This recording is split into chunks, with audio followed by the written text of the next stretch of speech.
Banjo-Kazooie, the timeless story of a bear, a bird, a mole, a witch, another bear, whatever Mumbo is. And look, it's tricky to explain if you didn't grow up playing it. But if you are a big old Banjo fan from back in the day, let us entertain you for the next few minutes. Chances are you've already taken a rare look at Dream to see how it all began, and watched the Dreaming of Banjo-Kazooie feature in Rare Replay. How can we possibly have any more left in the tank? Well, luckily for this video we do. So join us as we ambush the team members one more time for some what-ifs and did-you-knows that may have passed by even the biggest and boldest of Banjo fans.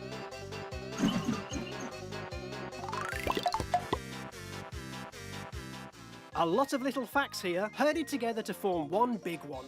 A mini making of the much-loved Banjo-Kazooie intro sequence. One thing on Banjo is the kind of musical references, like the names of the characters. I think Banjo was named independently. It kind of just grew from there, that Banjo, and then we added Kazooie, and Tooty was originally called Piccolo. She had like a little piccolo she played. And that kind of all stemmed back from when we're developing Dream. When we're thinking about the music, we wanted it to be kind of really themed. That was Dave Wise's game then, and it was on the Super NES at the time, and I was doing GoldenEye. So I sat there one night writing music. Two blokes walked in. It was Tim and Greg. Tim and Greg were hugely obsessed with music. That they liked it a lot, an awful lot. Like they really took an awful lot of, pride in it. Tim was a real stickler about writing a tune that you could sort of listen to for hours and then not get sick of it. And Greg was the same. We kind of taken inspiration from films like Star Wars, when Darth Vader, he has his own piece of music, and we wanted to put that into games, and we hadn't really seen it up to that point, so we kind of took that a bit further, and we even had the characters singing at one point. Black Eye, the main pirate bad guy, was going to sing his own intro about kind of how fearsome a pirate he was, and how all his crew loved to sail with him, even though they didn't, because they all hated him. The technology back then, because you had so few resources, you had to try and write a decent tune and a decent set of chords that would hopefully people would like. Well, a lot of the guys that I know from back then, I think, write great tunes because they had to, because you couldn't bluff it. But I remember Tim goes, right, yes, Crab, I'd like to come work on our game at Dream. I said, yeah, that'd be fine. I just got to finish GoldenEye. No, you're done with GoldenEye now. You go to our game tomorrow. Right, let's go over there. So I went to their block, and it was a Dream.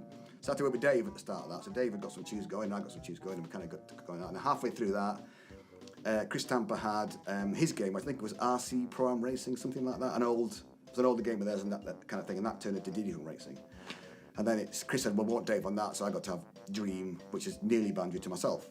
We thought it was funny that the characters could sing, and we kind of carried some of that over to Banjo. Initially they were going to play their instruments and almost sing to introduce themselves, but at some point in time the singing bit kind of got lost, and they just ended up playing instruments as this little band. So far, so musical. Feels like we need some input on the visuals to balance it out. Where's Ed? There he is. The original intro for Banjo was all mo-capped because we'd done that for Dream, so we spent a lot of time with one of the designers, George, up in his mo-cap suit, recording him pretending to play all the instruments like the banjo and the piccolo and stuff. But in the end, we decided actually hand animating it was going to be a better way of going ahead with it. But we did in fact keep Banjo in one of his animations in the intro does actually have the mo-capped hips. I think when Banjo's playing his banjo, you can see his little hip shimmy that we obviously thought was nice, so we left in. There you go. You may not have gotten to hear Banjo sing, but he's still got some moves he didn't need bottles or jam jars to teach him. Sticking with the art department, did you ever wonder if anything from Dream was still fit for use in Banjo-Kazooie so many years later? Seems like some little things did go the distance. As a team, we were always quite keen not to waste things that we'd done, even if the game kind of changed directions. So I remember one thing I can remember doing was that the ghosts, the little floaty ghosts that we had in Mad Monster Mansion that fly around and chase you, they were actually they were the head of one of the trolls from the N64 version of Dream. So I took the head off the troll and sort of added arms and a little bit of a tail and stuff, and he became, the ghost from that level. And we also had the door knocker at the top of Grunty's tower was from the kind of gargoyles that I'd done for the temple test level that we used at the start of Banjo. And I think looking back at those, I think they came from one of the trolls that I'd made for the Super NES version of Dream. So there's this kind of strange lineage going back of reused assets. Yeah, in a similar vein, Mumbo, he wasn't a troll, but he was, I think he started off life as one of the Jinjos, and I took the Jinjo body and stuck a skull on him and some feathers, and the legend was born. But he's not actually a Jinjo. Well, that's another fan theory shot to bits. Sorry, everyone. At least you got some legacy troll action, so you can't complain. All right, what's next?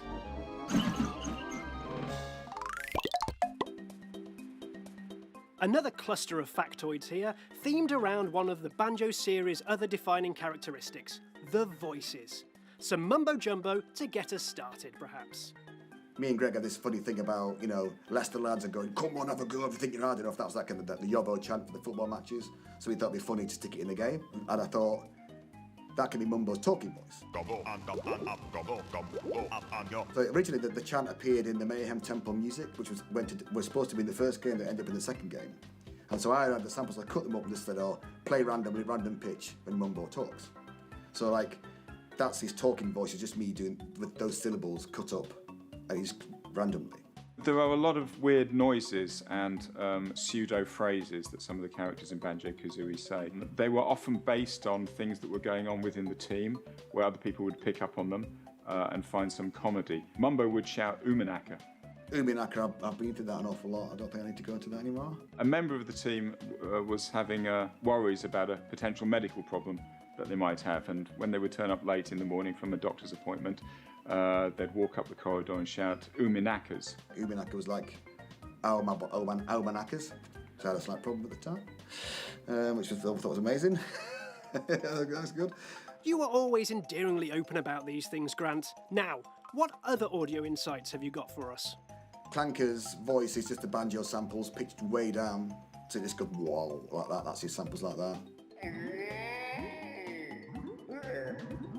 There's a gravestone in the Mad Monster Mansion. It goes that's me going thank you, and Nintendo was obsessed that I was saying you.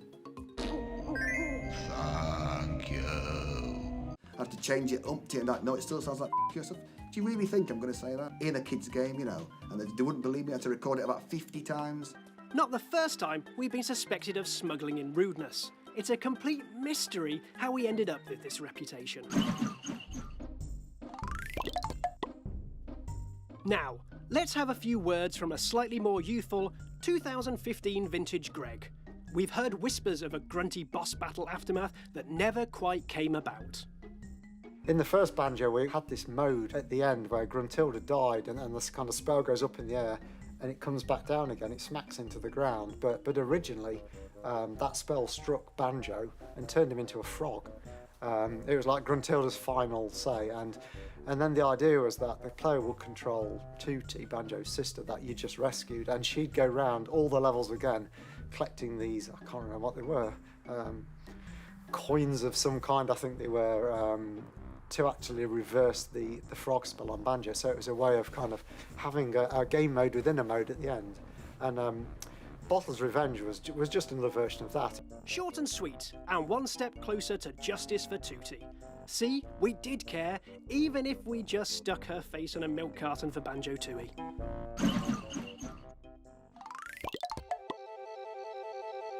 We've already touched on in-jokes with the Umanaka incident mentioned earlier, but with Rare's camaraderie and top team banter, there are so many more to choose from. There were a lot of in-jokes on the Banjo team, people having fun at each other's expense. I think the humour just reflected the character and the tone of the people that were making it. It might be that one of our very talented artists on the team inspired the Jinjos. I always thought that was a myth, but obviously it's true. The Jinjo character was inspired by a Grant that he used to call Ed, Ginge. Well, he is quite ginger. He'll kill me for saying that. And then we just took that name and just call Jinjo. It's like, it was just a really good fit because I think the first Jinjo we'd drawn was this little orange character. Allegedly, the Jinjos were based on me, and I made them all. They were in the original design documents for Kazoo, so that was the kind of 2.5D Banjo. You know, I've always been very proud of the Jinjos, and it was them who actually defeated Grunty at the end of the game, so I had the last laugh. I think it's a very British trait that we're not afraid to kind of poke fun at ourselves. And even Banjo's fish called Royston, it was the middle name of one of the artists that worked on the game, and we couldn't believe he'd been given this as a middle name, so I thought, oh, we're going to have to put that in the game. And had the team moved past this kind of behaviour by the time they were making Banjo-Tooie? No. No, they had not. The anglerfish boss in Banjo-Tooie was called Lord Woo Fak Fak, which is quite an unusual name, but there is a good reason for that name. So I used to share a room with Paul Makachek, also known as Mackie. He would take to beating himself up about whatever coding problem he was facing that day, and he would swear quite a lot. You're going to segue into what Malpass said, aren't you? About me being sweary. I don't swear. When he would finally crack whatever problem he was faced with, he would suddenly just go, woo! And so the name of that anglerfish, Lord Woo Fak Fak, is a direct reference to Mackie. God bless him. What a bunch of twinkly-eyed rascals. We're just about done here, so hopefully you enjoyed the pleasure of their company and you're still finding out new things about Banjo-Kazooie almost 2 decades after it came out. Take a look at our other Banjo and Dream-related videos too, and 5 things about other rare classics. We'll catch you next time for more behind-the-scenes developer sass.